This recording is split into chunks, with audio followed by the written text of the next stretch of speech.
Welcome, and thank you for tuning in. If you enjoy this video, we invite those of you who haven't yet done so, to like, comment, share, subscribe, and click the notification icon, to be notified when the next one is uploaded. This is the second in a series of videos designed to show how the mainstream media slide for Donald Trump.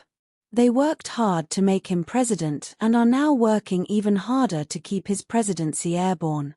No matter how extreme or unhinged his policies are, they turn themselves inside out looking for justification or rationalization, or wrap their endorsement in a false flag of pseudo-criticism. Their standard ploy is to use what is called false equivalence or both-sidism, to present both sides of the debate as if they are unable to discern those which are unhinged or extreme. The fact that Trump has bent the media to his will, and is making them march to his beat, is evidence of his greatness and their cravenness. In our previous video, we showed how Larry Melber and his colleagues at MSNBC adapted the false flag of pseudo-criticism while covertly serving up pockets of justification and rationalization. In this video we will show CNN have adopted the opposite method of openly turning themselves inside out to justify or rationalize his tariffs, while offering token criticism. With the headline, "Stocks Soar After US-China Announced Tariff Truce," CNN straight off the bat declare their intention to carry water for Trump.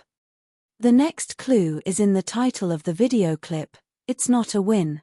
Economist reacts to trade truce with China. With that move, CNN set up the false debate on whether the so-called trade truce was a win for Trump, because the stock market soared, despite the expert making it quite clear that there was no universe in which the truce could be considered a win. Nevertheless, CNN persisted with an outrageous series of what-ifs and what-abouts, to set up some bogus debate about whether Michael Massey was entitled to rig the race in Abu Dhabi. So, with a combination of a misleading headline and a fake debate, CNN leads the headline-susceptible American up or down the garden path depending on your point of view. Here's the clip for your attention. Great to see you as always. Your reaction to this deal to come up with a longer-term deal later? Boris Sanchez, the CNN anchor, is quick off the mark, with the asinine deal to come up with a longer-term deal later opening remark. Let me give you a short-term reaction and a longer run. The short-term reaction is this is very good news. Our tariffs on China were previously so high it was effectively an embargo. We don't actually have to travel to Geneva for the US government to decide to cut the rate at which it taxes Americans for importing goods from China, but I'm glad that it did. And it's going to create a whole lot of calm for the next few days.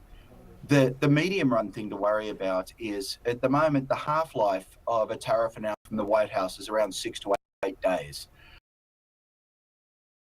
So as encouraged as I am that this is the movement, the direction in which it's moving, I'm not sure that that businesses can be confident that we're going to hit the more harmonious times that we had prior to this administration.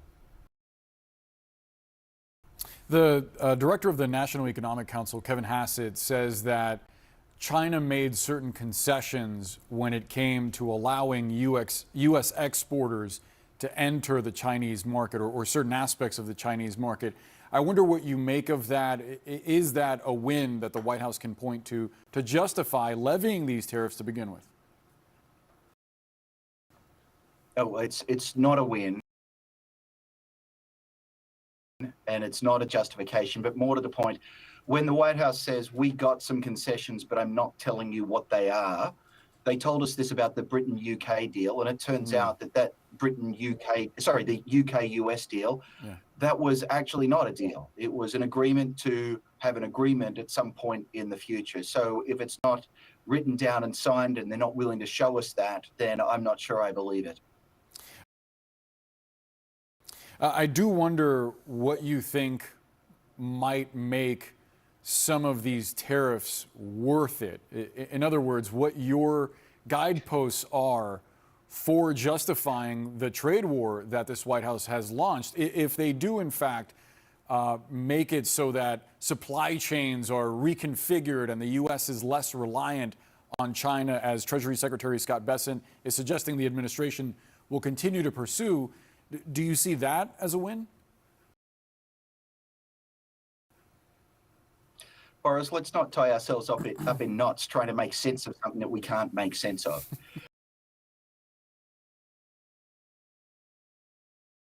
Look, every time the administration's moved towards more tariffs, the markets have fallen. They're very unhappy about this. They think it undermines the profitability of American business. Every time the administration walks back, markets cheer. They think that that's useful economic policy, as does most of the economics establishment. Look, the long-run damage here, I think, is really worth emphasizing. Let me take you back. Remember during COVID, global supply chains became fractured, and there became a lot of talk that what we needed was more robust, reliable supply partners. There was talk of onshoring and friendshoring. Well, this time, something similar is happening, but it's happening in other countries, and it's not caused by a virus, it's caused by the White House. The United States has shown itself to be an unreliable trading partner, and more to the point, its tariff policies change day to day and week to week, and as a result, our foreign trading partners are looking for more robust, more stable, more reliable trading partners, and so already they're starting to diversify away from the United States.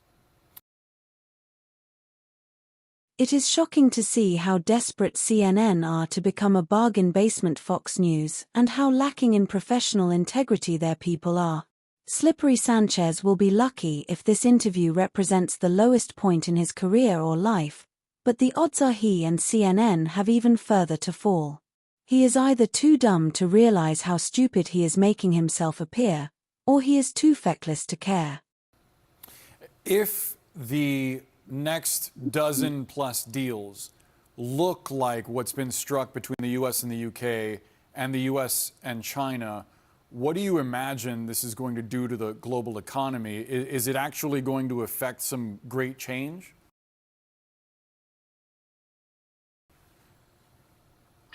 Not much. So, just to show that Slippery Sanchez was not an exception to the rule, here are other CNN soldiers sliding for Trump. Here is Manu Raju turning himself inside out like his slippery colleague, to frame the false narrative that there is some universe in which the momentary spike in stock markets because Trump walked back the nonsensical tariffs that he imposed unilaterally against the rest of the world could be classed a win. But notably, he doesn't bother with any economists on his panel. The CNN strategy is an obvious and simple one. Apply a set of unhinged and false assumptions to set the stage for a fake debate so that you can manufacture a misleading headline which often repeated then assumes the appearance of truth to a headline susceptible American public. Trump hitting pause on his trade war with China. The U.S. and China agreed to roll back drastically the tariffs they've slapped on each other's exports, but only for 90 days while they negotiate a longer deal. Now, markets are rallying on the news.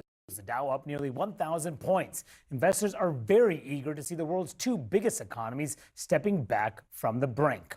So, is this a win for the president? I'm back with my panel. Tia, is this a win for the president? I mean, I guess today is a win. But overall, is it a win? Not necessarily, because